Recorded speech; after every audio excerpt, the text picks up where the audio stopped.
বিসমিল্লাহির রহমানির রহিম। আসসালামু আলাইকুম ওয়া রাহমাতুল্লাহ। আজকে আমি দেখাবো রেডিমেড চিপসের কাপড় দিয়ে কিভাবে আপনারা 43 থেকে 44 সাইজের কামিজ করে নেবেন। খুবই সহজ উপায় দেখিয়ে দিয়েছি। যেহেতু আমাদের রেডিমেড চিপসের কাপড়, সো পার্টগুলো কিন্তু একসাথে করা আছে। আমি এখানে ফ্রন্ট পার্ট, ব্যাক পার্ট এবং হাতার কাপড়টা আলাদা করে নিচ্ছি। সো এখানে আমি প্রতিটা পার্ট আলাদা করে নিচ্ছি। ফ্রন্ট পার্ট, ব্যাক পার্ট আলাদা করে নেওয়ার পরে এখানে আমি ব্যাক পার্টটা প্রথমে বিছিয়ে নিচ্ছি। সো নিচের দিকে যেহেতু ঘেরের দিকে ডিজাইন করা আছে, এই ডিজাইনটাকে সমান করে রেখে এখানে আমি বসিয়ে নিয়েছি মিডিল বরাবর। সো এখানে আমি আয়রন করে নিচ্ছি। তো আয়রন করে নেওয়ার পরে এখানে আমি ফ্রন্ট পার্টটা এখন একইভাবে সুন্দর করে মিডিল বরাবর বসিয়ে নেব। এখানে দেখতে পাচ্ছেন নিচের দিকে এখানে সুন্দর করে ডিজাইনটা করা আছে এবং উপরের দিকে বুকের দিকে এখানে আমাদের ডিজাইনটা করা আছে, যার কারণে এখানে আমাদের প্রথমে মিডিল বরাবর এভাবে করে বসিয়ে নিয়েছি। ওই একইভাবে খুব ভালো করে বসিয়ে নিতে হবে, একটার উপর আরেকটা এভাবে করে সেট করে নিতে হবে।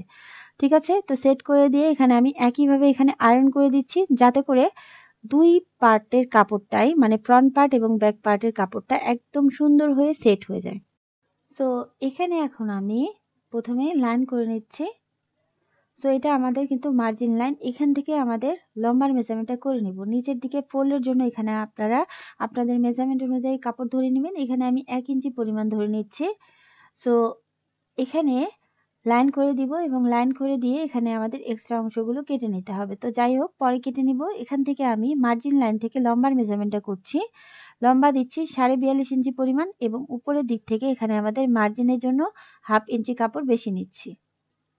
সো এখানেও ওই একইভাবে এখানে আমি দাগ করে দিচ্ছি, যাতে করে এখানে আমি সমান করে লাইন করে নিতে পারি। সো এখানে এখন আমি লাইন করে দিচ্ছি। সো এখানে আমাদের দুটা লাইন পাওয়া হয়ে যাবে। নিচের দিকে যে লাইনটা করছি এই লাইন থেকে আমাদের প্রতিটা মেজারমেন্ট করে দিব। ঠিক আছে, সো এখান থেকে এখন আমাদের পুট বা শোল্ডার ধরে নিচ্ছি। সো এখানে আমি পুট বা শোল্ডার ধরে নিচ্ছি 44 সাইজের জন্য 7.5 ইঞ্চি পরিমাণ। সো নিচের দিকেও ওই একইভাবে এখানে আমি মার্কিং করে দিচ্ছি। এভাবে করে মার্কিং করার পর এখন আমি এখানে লাইন করে নিচ্ছি। সো এখানে এখন আমি নেকের যে সাইডের মেজারমেন্টটা, সেই নেকের সাইডের মেজারমেন্টটা দিচ্ছি 4 ইঞ্চি পরিমাণ। সো এখানে নেকের সাইডের 4 ইঞ্চি দিয়ে এখানে আমি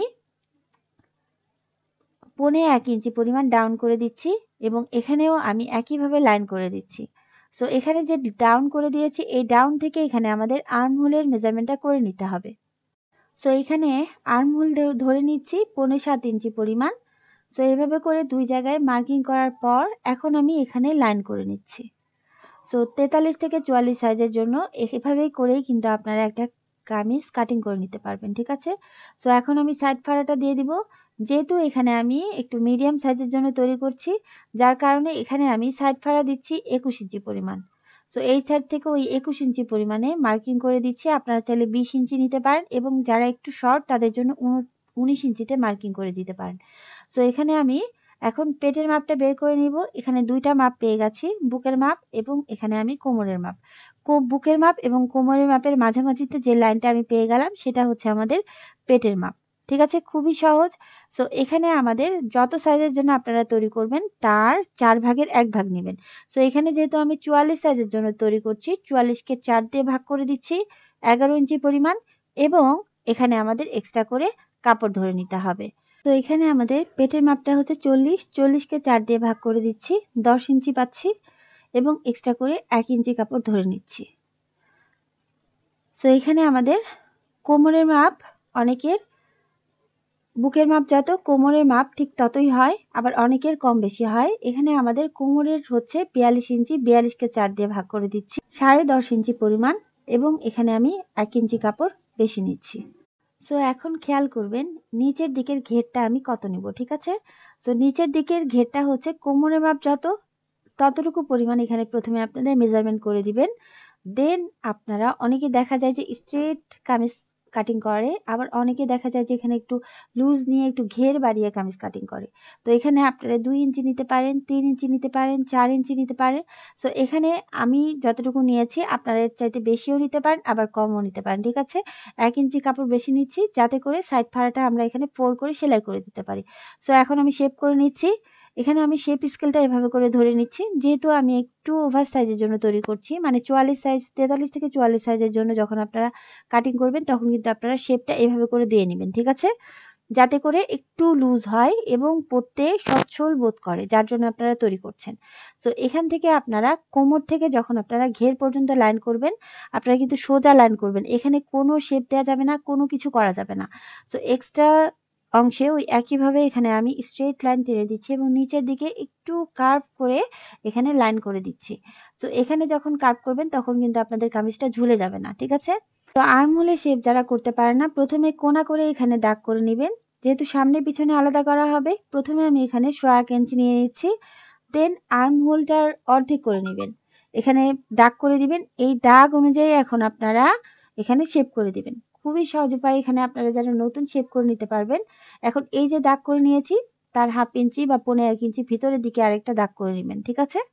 সো এইভাবে করে আপনারা তালপাট কাটিং করে নিতে পারবেন। এখন অ্যাজ ইট ইজ দাগ অনুযায়ী এখানে আমি কাটিং করে নিচ্ছি। খুবই সহজ উপায়ে এখানে আপনারা কামিজটা কাটিং করে নেবেন। এখানে আমি যতগুলো মেজারমেন্ট দেখিয়ে দিচ্ছি 43 থেকে 44 সাইজের জন্য এখানে আপনারা এই নিয়মে কাটিং করলে ইনশাআল্লাহ কোনো ধরনের কোনো প্রবলেম থাকবে না। এখানে কাটমার্ক করে দিলাম। তো এখানে আমি ব্যাক পার্টটা আলাদা করে নিয়েছি, ফ্রন্ট পার্ট তালপাট কাটিং করে নিলাম। ফ্রন্ট পার্টটা সরিয়ে রাখছি, ব্যাক পার্টটা বসিয়ে নিতে হবে হাতাটা কাটিং করার জন্য, ঠিক আছে? এখানে আমাদের 2টা পার্ট কাপড় এভাবে করে আমি ফোল্ড করে দিচ্ছি। তার মানে 2 ভাঁজে 4 পার্ট কাপড় আছে। সো এখান থেকে এখন আমাদের প্রথমে একটা মার্জিন করে নিতে হবে। মার্জিনের বাইরে এখানে আপনারা কতটুকু কাপড় নেবেন এটা আপনাদের উপর ডিপেন্ড করছে ফোল্ডের জন্য। এখানে আমি 1 ইঞ্চি পরিমাণ কাপড় নিয়ে নিয়েছি। নিচের দিকে রাফ পার্টটা কেটে নিয়েছি। এই যে দাগ করে নিয়েছি উপরের দিকে, এই দাগ থেকে এখন আমাদের লম্বার মেজারমেন্টটা করে নিতে হবে। এখানে আমি 3/4 হাতা তৈরি করে নিব এবং উপরের দিক থেকে 1/2 ইঞ্চি মার্জিন ধরে নিচ্ছি, লাইন করে নিচ্ছি। উপরের দিকে ওই একইভাবে লাইন করে নিয়ে উপরের দিকে রাফ পার্টটা প্রথমে কেটে নিচ্ছি। এখন নিচের দিকে যে মার্জিনের লাইনটা আছে, এই মার্জিনের লাইন থেকে এখানে আমি ডাউন করে দিচ্ছি 3 ইঞ্চিতে, লাইন করে নিব। এখন খেয়াল করবেন মেইন পার্টের আর্মহোলের শেপ যতটুকু হবে, মানে ব্যাক পার্টের এই এক্সট্রা অংশগুলো বাদ দিয়ে, ঠিক আছে? সো এখানে যতটুকু হবে তার চাইতে 1/2 ইঞ্চি এখানে ধরে নেবেন। যখন শেপ দিবেন তখন কিন্তু এই শেপের মধ্যে এটা বের হয়ে যাবে। তো যাই হোক, এখানে মার্কিং করে দিচ্ছি, এক্সট্রা করে কাপড় ধরে নিচ্ছি। এখন খেয়াল করবেন এই সাইডে কিন্তু আমাদের লম্বা লম্বি শেপ ছাড়া আছে 3 থেকে 3.5 ইঞ্চি। এখানে আমি দাগ করে দিচ্ছি। এই দাগ থেকে এখন আপনারা শেপ করে নেবেন। আপনারা যারা একদমই সেলাই কাজে নতুন, এভাবে করে শেপটা করুন, একদম সুন্দরভাবে হাতার শেপটা হয়ে যাবে। সো এখানে যেহেতু আমি একটু ঘের দিয়ে মহড়াটা করব, আমি আমার মতো করে ধরে নিয়েছি। তো প্লাজো হাতা তৈরি করার জন্য এইভাবে করে আমি শেপ মানে মহড়াটা ধরে নিয়েছি এবং এখান থেকে 5 ইঞ্চিতে মার্কিং করে দিচ্ছি। এভাবে করে 5 ইঞ্চিতে মার্কিং করার পর এখানে হাতার যতটুকু পরিমাণ আপনাদের নেয়ার দরকার, মানে মেজারমেন্ট অনুযায়ী ধরে নেবেন। এখানে আমি 7.5 ইঞ্চি নিয়েছি এবং এক্সট্রা করে কাপড় ধরে নিচ্ছি মার্জিনের জন্য। সো এখন আমি এখানে লাইন করে নিচ্ছি। যেহেতু আমি একটু লুজ করে হাতাটা কাটিং করব, যার কারণে এভাবে করে আমি স্ট্রেট লাইন করে নিচ্ছি। সো এখানে আমাদের মোটামুটি কাটা কমপ্লিট। দাগ অনুযায়ী কেটে নিচ্ছি এবং নিচের দিক থেকে একটু কার্ভ করে কেটে নিচ্ছি যাতে করে হাতাটা ঝুলে না যায়। সো এখানে আমি একটা হাতা উল্টা সাইডে বসালে আরেকটা হাতা সোজা সাইডে বসিয়ে নিয়ে এক সাইডে তালপাট কাটিং করে নিচ্ছি এবং খুবই সহজ উপায়, এখানে আপনাদের কিন্তু হাতার 2 সাইডে তালপাট কাটিং হয়ে যাবে। সো নেক কাটিং করার জন্য এখানে আমি ফোল্ড করে নিয়েছি। এভাবে করে ফোল্ড করে নিয়ে উপর দিক থেকে এখানে আমি সোজা লাইন করে নিচ্ছি। সামনের গলা দিচ্ছি 6.5 ইঞ্চি পরিমাণ এবং গলার সাইডে দিচ্ছি 4 ইঞ্চি পরিমাণ। সো এভাবে করে মার্কিং করার পর এখন আমি এখানে বক্স বানিয়ে নিব। সো এখানে কিন্তু আমি পান নেকের একটা শেপ করে নিব, যার কারণে এভাবে করে আমি শেপটা করে নিচ্ছি। খেয়াল করবেন উপরের দিক থেকে এখানে আমাদের শেপ পড়ে এসে নিচের দিক থেকে একটু কোনা হয়ে চিকন হয়ে যাবে। এখন সাইডের দিক থেকে 1 ইঞ্চি করে বেশি নিচ্ছি। সো এভাবে করেই কিন্তু আপনারা খুবই সহজ উপায়ে পান নেকটা তৈরি করে ফেলতে পারবেন। একদম খুবই সহজ উপায়ে, অনেক বেশি মেজারমেন্ট করতে হবে না, হাতের সাহায্যে এখানে আপনারা শেপটা করে নিতে পারবেন। উপরের দিকে রাফ পার্টটা কেটে নিচ্ছি। এখন এখানে দাগ অনুযায়ী ভিতরের দিক থেকে কাটিং করে নিচ্ছি। সো আলহামদুলিল্লাহ এখানে আমি ফ্রন্ট পার্টটা কাটিং করে নিয়েছি, মানে ফ্রন্ট নেকটা কাটিং করে নিয়েছি। ব্যাক নেকটা ওই একইভাবে এখানে আমি ফোল্ডেড পার্ট নিয়ে নিয়েছি। এখানে পিন দিয়ে আটকে নিচ্ছি। পিন দিয়ে আটকে নেওয়ার পর উপরের দিকে একটা লাইন করে নিচ্ছি। এভাবে করে লাইন করার পর এখানে আমি পিছনের গলা দিচ্ছি 43 থেকে 44 সাইজের জন্য 4 ইঞ্চি পরিমাণ। এখানে কিন্তু আমি একটা মিডিয়াম গলা তৈরি করে নিব। সো এখানে আমি গলার সাইডে ওই একই দিচ্ছি 4 ইঞ্চি পরিমাণ বক্স বানিয়ে নিচ্ছি। পিছনের গলা দিব আমি একদম রাউন্ড শেপ, একদম সহজভাবে এখানে আমি শেপ করে নিচ্ছি। তো এভাবে করে শেপ করার পর এখানে আমি সাইডের দিক থেকে 1 ইঞ্চিতে মার্কিং করে দিচ্ছি। সো খুবই সহজ উপায়ে এখানে আপনারা ব্যাক নেকটাও তৈরি করে নিতে পারবেন। সো এখন আমাদের এখানে দাগ অনুযায়ী কাটিং করে নিতে হবে। খুবই সহজ উপায়ে এখানে আপনারা ফ্রন্ট নেক এবং ব্যাক নেকটা তৈরি করে ফেলতে পারবেন। এখানে আমি যে নেকটা তৈরি করে নিয়েছি এটা হচ্ছে 43 থেকে 44 সাইজের জন্য, কিন্তু এই নেকটা একদম খুব সুন্দরভাবে মিডিয়াম একটা নেক তৈরি হয়ে যাবে। ঠিক আছে, এটা হচ্ছে ফ্রন্ট নেক এবং এখানে আমাদের ব্যাক নেকটা তৈরি হয়ে যাবে। সো সেলাইটাও কিন্তু খুবই সহজ উপায় এখানে আমি দেখিয়ে দিয়েছি। তো সেলাই করার জন্য এখানে যে আমি নেকটা কাটিং করে নিয়েছিলাম, পেস্টিং পেপারের উপরে চকচকা পাটটা নিচের দিকে রেখে উপরের দিক থেকে এভাবে করে আমি আয়রন দিয়ে বসিয়ে নিয়ে সাইডের দিকে 1/2 ইঞ্চি কাপড় রেখে কেটে নিয়েছি বাকি অংশগুলো। এখন এখানে আমি আঠা দিয়ে লাগিয়ে নিচ্ছি। এখানে আপনারা চাইলে সেলাই করে নিতে পারেন। তো যাই হোক, এভাবে করে 2টা নেকের পট্টি আমি তৈরি করে নিয়েছি এবং মিডল বরাবর কাট বসিয়ে দিয়ে মেইন পার্টের যে মিডল বরাবর কাট আছে সেই বরাবর রেখে এখানে আমি পিন দিয়ে আটকে নিয়েছি এবং এখানে আমি সেলাই করে নিচ্ছি। তো সেলাইটা কিন্তু পেস্টিং পেপারের উপর করা যাবে না, কাপড়ের উপর করে নিতে হবে। এখন ভিতরের দিক থেকে এক্সট্রা অংশগুলো কেটে নিচ্ছি। ছোট ছোট করে কাট বসিয়ে দিচ্ছি 1/2 ইঞ্চি কাপড় যে এক্সট্রা রেখেছিলাম তার উপরে। এখন আমাদের নেকের পট্টিটাকে এভাবে করে মেলে ধরতে হবে। যেহেতু পান নেক, এখানে আমি এক সাইডে এভাবে করে প্রথমে সেলাই করে নিচ্ছি, চাপ সেলাই দিয়ে নিচ্ছি। তো এখানে আমি চাপ সেলাইটা দিচ্ছি নেকের যে পট্টিটা সেটার উপরে। ঠিক আছে, এখন আমাদের উল্টা করে নিতে হবে। এখন এখানে আমি ফ্রন্ট নেকটা একদম পুরোপুরি মেক করে নিচ্ছি।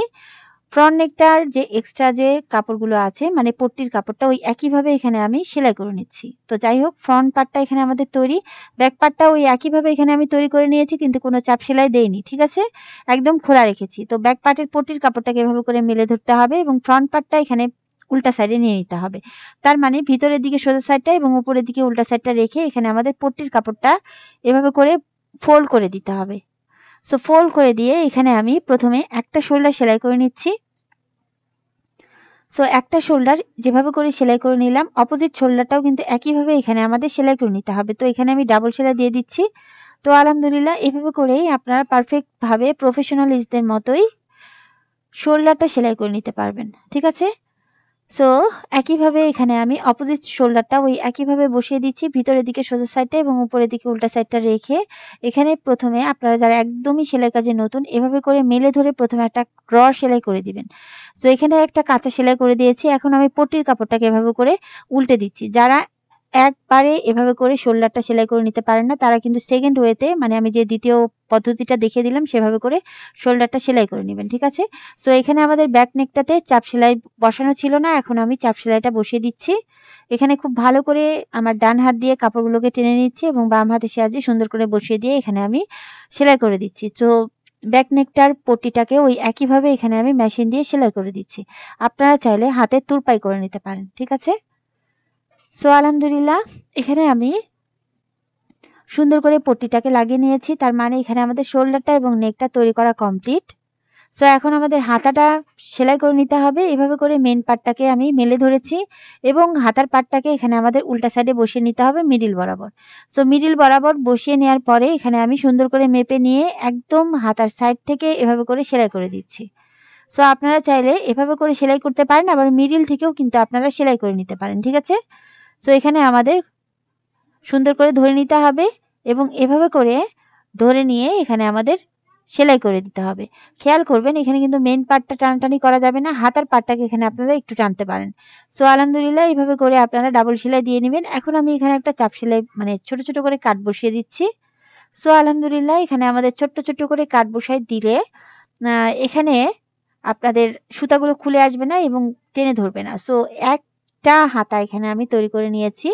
সো এখানে আমাদের মহড়ার যে এক্সট্রা অংশগুলো ফোল্ডের জন্য প্রথমে এখানে আমি একটা ফোল্ড করে সেলাই করে নিচ্ছি। আপনারা যারা নতুন এভাবে করে আপনারা ট্রাই করেন, একদম সহজভাবে আপনারা কিন্তু সেলাই করে নিতে পারবেন। সো এখানে যেহেতু আমি একটু কার্ভ করে কেটে নিয়েছিলাম যার কারণে এখানে আমি এভাবে করে ডাবল ফোল্ড করে ডাবল বারে এভাবে করে সেলাই করে নিয়েছি। ঠিক আছে, মানে প্রথমে একটা ফোল্ড দেন আমি আরেকটা ফোল্ড করে এভাবে করে সেলাই করে নিয়েছি। সো আলহামদুলিল্লাহ, এখানে আমাদের হাতাটা জয়েন করা কমপ্লিট এবং মহড়াটা সেলাই করা কমপ্লিট। এখন অপোজিট ওই হাতাটা ওই একইভাবে এখানে আমি সেলাই করে নিয়েছি। এখন হাতাটার কাপড়টা থেকে একদম সাইড ফাড়া পর্যন্ত এখানে আমি সেলাই করে দিব। সো এখানে খুব ভালো করে এখানে আপনাদের বসিয়ে নিতে হবে। আমি এখানে পিন দিয়ে আটকে নিয়েছি। এখন হাতার এই মহড়া থেকে একদম সাইড ফাড়া পর্যন্ত এখানে আমাদের দাগ অনুযায়ী সেলাই বসিয়ে দিতে হবে। যতটুকু পরিমাণ আপনাদের এক্সট্রা কাপড় ছিল মানে মার্জিন লাইন ছিল, মার্জিন লাইনে এখানে আপনাদের সেলাই বসিয়ে দিতে হবে। ঠিক আছে? সো এখানে আমি সাইড ফাড়া পর্যন্ত সেলাই করে দিচ্ছি। এখন এখানে ঘুরিয়ে সেলাই করে দিচ্ছি। আপনাদের কিন্তু এখানে ডাবল সেলাই করে দিতে হবে। অপোজিট সাইডটা ওই একইভাবে মহড়া থেকে সাইড ফাড়া পর্যন্ত এখানে আমি সেলাই করে দিব। খুব ভালো করে এখানে আপনাদের সমান করে ধরে নিতে হবে এবং এখানে আমি দাগ বরাবর সেলাই করে দিচ্ছি। এখানে কিন্তু ডাবল সেলাই করে দিবেন। সো এখানে সাইড ফাড়া পর্যন্ত সেলাই করে দিচ্ছি এবং এখানে হাতের মহড়ার দিকে কাপড়টাকে এভাবে করে আমি ফোল্ড করে দিচ্ছি, যাতে করে এই এক্সট্রা কাপড়টা শো আপ না হয়। ঠিক আছে? সো এখন এক টুকরা কাপড়কে এভাবে করে ফোল্ড করে নিয়েছি।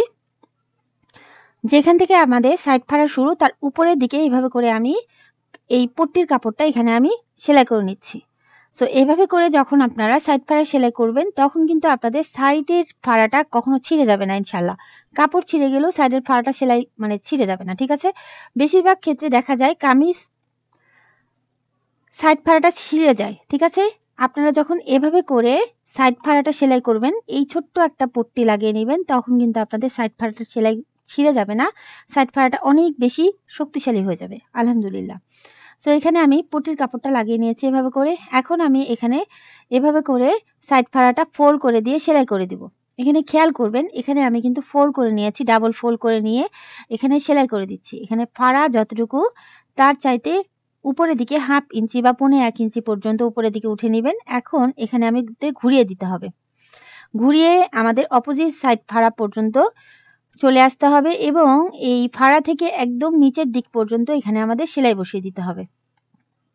সো খুবই সহজ উপায়ে এখানে আপনারা সাইড ফাড়াটা সেলাই করে নিতে পারবেন। এখানে কিন্তু আমি আয়রন দিয়ে ডাবল ফোল্ড করে নিয়েছিলাম। সো আলহামদুলিল্লাহ, এখানে আমি একটা ফাড়া যেভাবে করে সেলাই করে নিয়েছি, অপোজিট ফাড়াটা ওই একইভাবে কিন্তু আমাদের সেলাই বসিয়ে দিতে হবে। সো এখানে আমি এখন চাপ সেলাই বসিয়ে দিব। সো একদম এখানে যখন আপনারা চাপ সেলাইটা বসাবেন তখন কিন্তু একদম সাইড দিয়ে সেলাইটা করে নিতে হবে। যারা নতুন, একদমই সেলাই কাজে নতুন, তাদের জন্য এই যে সেলাইটা এটা একটু আস্তে আস্তে করে নিতে হবে। ঠিক আছে?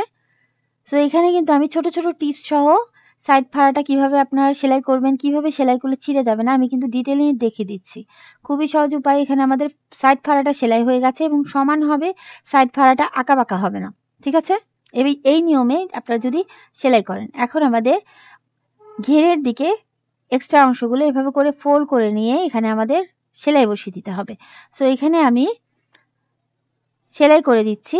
সো একটা ঘেরের পার্ট যেভাবে করে আমি সেলাই করে দিচ্ছি, অপোজিট যে আরেকটা পার্ট আছে ওই একইভাবে এখানে আমাদের সুন্দর করে ডাবল ফোল্ড করে সেলাই করে নিতে হবে। সো এখানে আমি